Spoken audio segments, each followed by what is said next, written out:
Walk 10,000 steps a day. Start with buying a pedometer to track your steps. You can build up slowly by adding 250 steps a day until you reach 10,000. This daily goal will give you something to look forward to.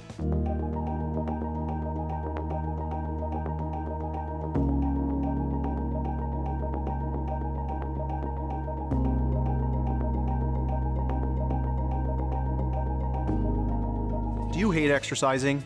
Then become an accidental exerciser. Make your home, office, and your environment your gym. All movement or physical activity can count for exercise. Try these tips. Walk 10,000 steps a day. Start with buying a pedometer to track your steps. You can build up slowly by adding 250 steps a day until you reach 10,000. This daily goal will give you something to look forward to. Take the stairs. Not only does this help you reach your 10,000 step goal, but it can get your heart rate up more than walking on flat ground or taking the elevator. Park far away. Most of us try to find the nearest parking spot for convenience. A far parking spot means more steps. Find an activity you love. Walking might get boring, so take a class. Try yoga, spin class, or dance. Go for a hike. Finally, work out in front of the TV. Try basic bodyweight exercises at home like push-ups, bridges, or lunges.